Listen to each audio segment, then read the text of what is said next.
So, but anyway, I think that'll do it for this video. You'll see our next trip to the Conjuring. No. When we go see that in cinema? Cruella. Oh, okay.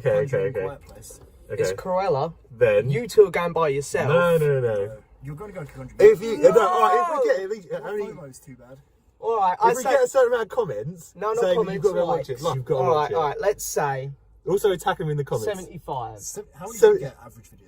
On these, because my Blu-ray hunting videos tend to do pretty well. I do tend to get about 40 to 50. Like, let's say 60. No, 75 likes. No, we're already just as much as you. I think it's our channel too. Yeah. 75 likes. If this video gets 75 likes, I'll have no excuse. I'll genuinely go without moaning. Okay. Without moaning.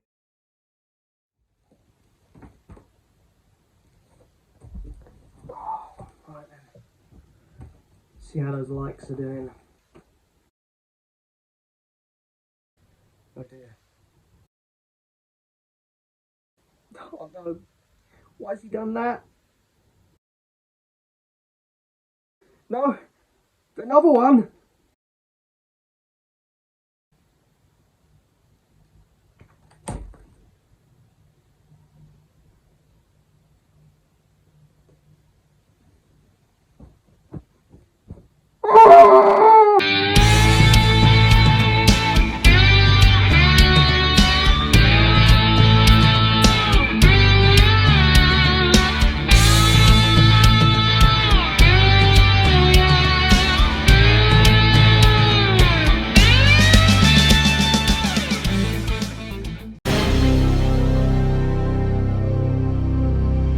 So hello and yes, welcome back to another review, guys. And that's right, I didn't think I'd be reviewing this movie. I didn't really want to, but I am.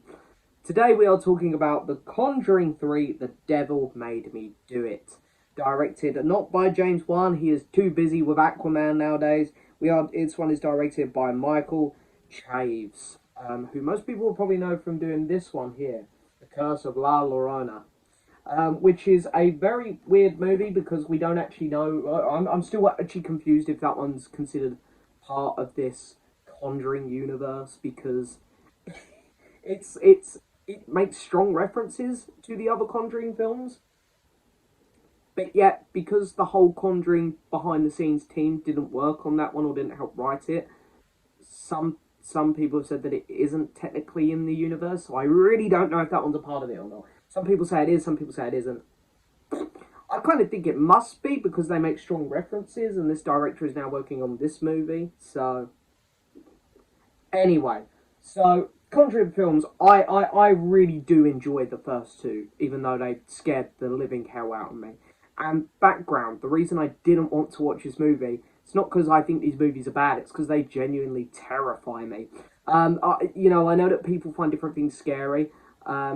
Like, for example, I went to see A Quiet Place 2 a couple of weeks ago. My friend Ryan found that quite scary. I was okay with that, whereas he was more okay with this one, I think, whereas I was terrified of this. So I know that people just find different things scary.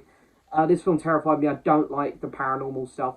Even though I don't believe in it, it still scares me in movies because you never know what these things are going to do. You know, one minute the ghost could have you flipping around on the air, then it could have you, I don't know, it could be opening and slamming doors or something could jump down in front of you. They kind of terrify me, these films, because you never know what they're going to do, these paranormal ghost, devil, demon things. So it's an interesting concept, these films. It's something which I have to suffer my way through, but I can appreciate how well made the first two films were.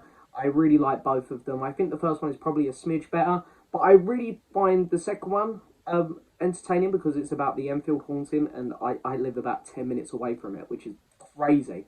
When I was watching that, it was like, oh my god, this is like 10 minutes away from me. This is mental. I can literally drive there in about 10 minutes and see the house. So anyway, Conjuring 3, The Devil Made Me Do It. This one's directed by Michael Chaves. And once again, stars Patrick Wilson and Vera Farmiga. I can never say her surname, I always butcher it. These two are absolutely killer in these movies. They're brilliant. And this, of course, is again loosely based on true events, supposedly, where a boy was possessed by this demon, and it passed on into another his sister's boyfriend, and the demon basically made him kill someone. And this guy goes to jail, he goes to prison, and it's about Patrick Wilson and Vera Farmiga's character sort of trying to prove what happened was not this guy's fault. It was this demon that possessed him. And the story is really interesting. These films always surprise me, you know, the Conjuring ones at least, because out of the other ones I've seen, I haven't seen The Curse of La Llorona, and I haven't seen The Nun or Annabelle Comes Home. So I can't speak on behalf of them, but for the most part, the stories do interest me. Annabelle Creation had a good story as well. The first Annabelle film didn't. But the stories do always interest me for the most part. And I found that this one went in an interesting direction. It went in a very different direction to what we've seen before. There was actually a lot less ghosty stuff and a lot more just genuine investigation work, which I thought was an interesting choice. I think there are some issues. There are definitely some strong issues I have with this movie, but in terms of pacing, I thought it worked quite well. And the characters were all quite interesting, I thought, for the most part. Where this film has a lot of problems, I think, is near the back half, because they set up a story around this guy, like I just said, you know, this is in the trailers, this is real life events, so I wouldn't really class it as spoilery. And then the demon starts to almost possess other characters and stuff, and it goes elsewhere. And then the plot kind of, it gets more interesting because there's a lot more layers to it, there's a lot more characters being affected. However, the plot also sort of loses itself. It's like, oh my god, I feel like the director was really juggling a lot of things here, and near the end, you sort of forgot about other stories because it was focusing on other characters. Another thing which I had a problem with was, I didn't find the ghost that scary in this one. Like, with the first film, you know, you've got the hanging woman who's jumping about all over the place, and then you've got the boy who's running about the house with a knife, and it's like, God, it's terrifying. The second one, you know, and in both films you've got Annabelle lurking about as well, and you know, who doesn't find those old dolls creepy? In the second one, you've got the nun. The nun scares the hell out of me. She just looks terrifying. And you've got the crooked man who pops up for a bit, who I'd like to see again, actually. He was maybe my favourite monster because of the stop motion effect they used on him. In this one, the monster isn't that interesting. It doesn't look that scary, to be honest, when you finally see it. And it was almost a bit like, oh, when it finally comes out, you're like, I'm not that scared of you, actually. Yep, no, you're all right. The film plays on jump scares a lot, where, you know, a hand would come out, something like, boof, and it's like, but when you actually see the monster, it's like, you're not that scary, actually. No, you're fine. And I think that's, you know, I think they just could have gone a bit more interesting with the look there. But other than that, you know, the film itself, it's not as good as the first two. It's not. I think the first two are like 8 out of 10 films, maybe 8.5. So I do think they're very well made modern horror movies. This one here, I just don't think it's as interesting overall compared to the first two, even though there is a decent story there, there's a decent plot.